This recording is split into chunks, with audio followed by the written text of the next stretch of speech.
Good morning, I'm Graham Mack, and this is Manchester, in the heart of Britain's northern powerhouse.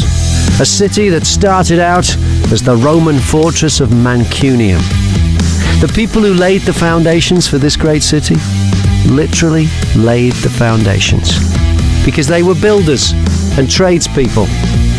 Today, Manchester's famous for its architecture, its culture, music, sport, media, science and engineering.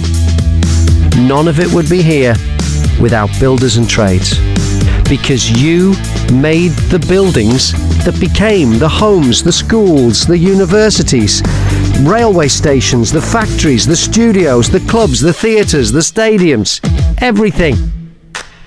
Well, now we're building something for you. Your own radio station. This is the station for builders and tradespeople. Fix Radio, Manchester.